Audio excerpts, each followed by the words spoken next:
So before we start on today's episode, I want to say go follow the Gaming Spidey on Twitch, and I'll also leave my own Twitch in the description because I want to help out my friend get to 50 followers because he has something special that he wants to do when he becomes affiliated on Twitch. And with that, let's get started with the review on Phasmophobia.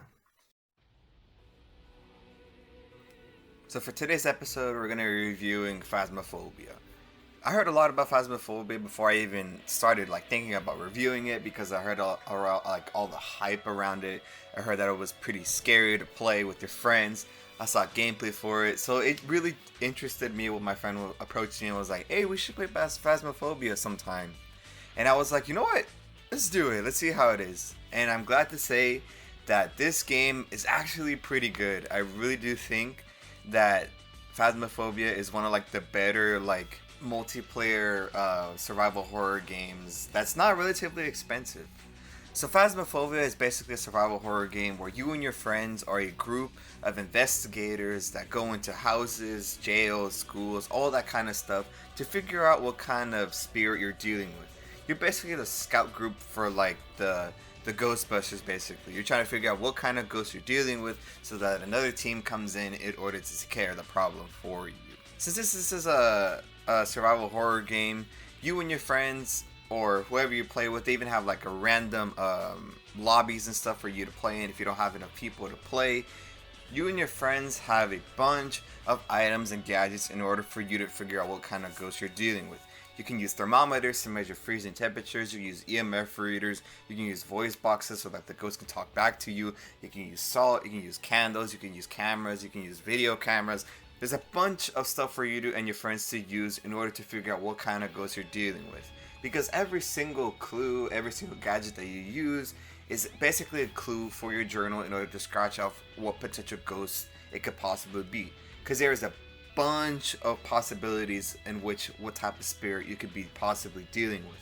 There's I think I want to say 20 spirits are around there, and they're adding more in updates and stuff. And there's a bunch of variables that you need to basically account for in order to figure out what kind of spirit you're dealing with. And that's where you use your bunch of tools. You cross that off on maybe my EMF reader went off, maybe my DOS projector went off, maybe I found a little orb when I took a picture, stuff like that. But the only thing is that it can be a bit of a grind in order to unlock the better items and the better gadgets in order for you to use. And I gotta say, I think that's probably a main problem about this game, is that it does feel very grindy. It feels like there's a huge wall in front of you and potentially getting the better items. Because in some levels, it is recommended for you to use specific items, and you have to be a certain level to use those kinds of items. So there's kind of this huge grind in order for you to get these kinds of items, because you get money, and a lot of the stuff is pretty expensive, so you run out of money very quickly. And also, you barely get any EXP after every single match. And for me and my friends, we played on hours on end, and we only leveled up maybe 2 levels, and we played for hours. So that tells you how much of a grind this game possibly is. And another problem is that I don't know if this was intended. We even looked it up, because let's say you and your friends are in the house and use a certain item. You take it out of the truck, but your friend dies. Yeah, so your friend dies basically. Supposedly, if one of your other friends picks up your item that you dropped and puts it back into the truck, it's supposed to stay in there for the next match. But for some cases, I think it was even all of them, even though we put the items back in the truck, we still lose them. And we even looked it up, and supposedly, if your friend puts your stuff back into the truck, you don't lose them. But somehow we still all lost a lot of our items and stuff, and plus money being very hard to get, and EXP and all that stuff, it really does feel like you're wasting your time basically getting the items and possibly losing. I don't know if this is a bug, or this is something that's supposed to be in the game automatically, but we did look it up, and it appears that you're supposed to basically get your stuff back no matter what when your friend brings it back into the truck. You're not supposed to lose it. So it really is frustrating when supposedly it's supposed to work a certain way, but it turns out not to be, and it just turns into much an even greater grind. But what I do love about this game is that you really do have to work together with your friends or whoever you're playing with, because in terms of like clues and stuff, you can't really do it by yourself. There's a lot of small details that you may not pick up but someone else might pick up, and there's basically a lot of you looking for details, looking for even like the tiniest thing. Maybe like a shampoo bottle in the bathroom might indicate where the ghost or like the person died and stuff like that. There's a bunch of ground to cover, and it really does come down to a bunch of teamwork and your friends basically communicating most of the time to figure out what kind of ghost you're dealing with and where possible clues are that may lead you to the answer, because it is kind of difficult for you to find like what kind of ghost it is, because there's a lot of variables, and to narrow it down for one person is very difficult. But one thing that can feel a little underwhelming is that a lot of the game you're just waiting and walking around like the areas in order to find clues and stuff, and it can feel a little boring when, like, especially if you're playing like a bunch of matches on hours on end. There is like a period where you're just walking around a lot and nothing really happens. I might say that happens for like 5 to 10 minutes. You're just walking around and nothing really happens, and it can get a little boring.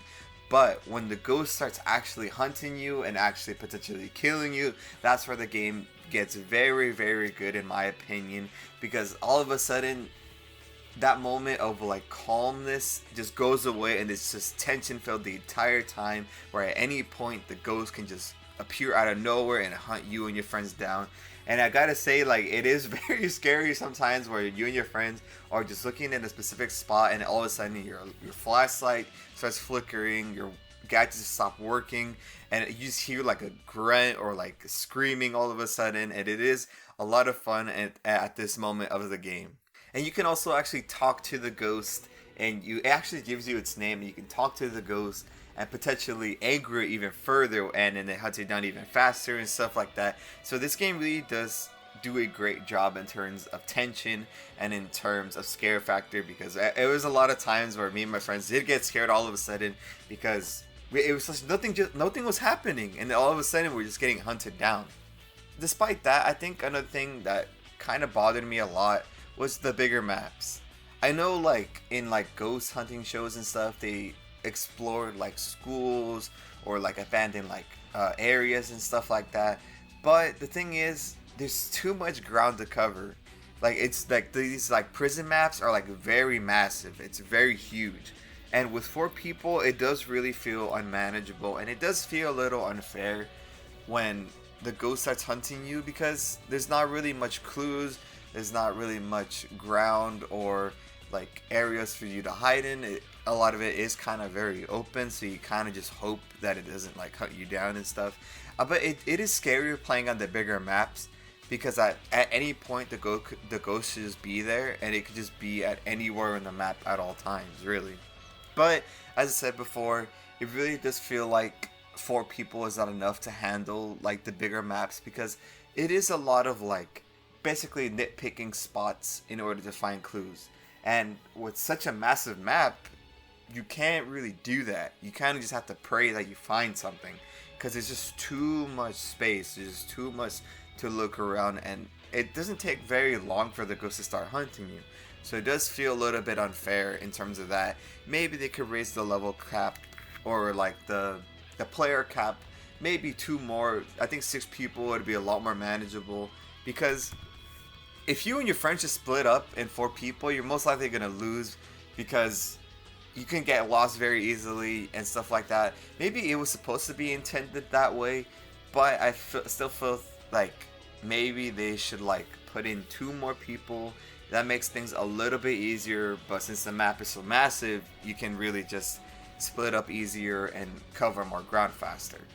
But it does feel a lot more scary when it's just 4 of you, but when we played it, it just felt very tedious in order for you to cover so much ground in such little time before the ghost starts hunting you.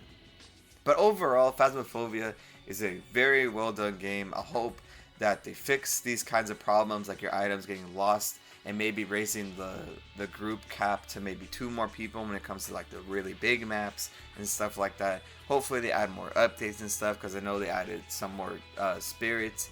Maybe they could add other types of gadgets. Maybe they could add other types of maps. I know they're adding more areas now, because when I started playing, supposedly it was in like a beta or something like that, but I don't think so. I think it was just like the full game.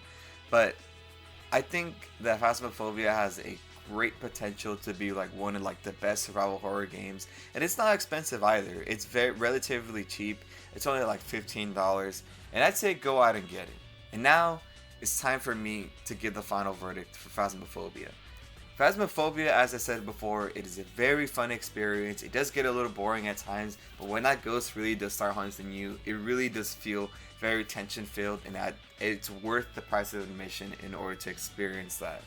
So, for Phasmophobia, I will give it a 7 out of 10. It is a good game. I recommend you and your friends maybe go out and buy this game and you play a couple times, because it is worth it. It's only $15, and it's a great time overall with you and your friends, basically running around and yelling at each other of why didn't tell you that the ghost was there and stuff like that. Like a bunch of shenanigans happen and stuff like that. I know this was a bit of a short one because it's a relatively small game, so there's not really much to talk about. But as I mentioned in the beginning of the episode, go follow the Gaming Spidey on Twitch. I want to get him to 50 followers as soon as possible. Also go follow my Twitch, Real Rick Manic. I will leave that in the description. And follow Faulty Wagon on YouTube. I will leave that in the description. But thank you guys for watching. See you guys next time. Bye bye.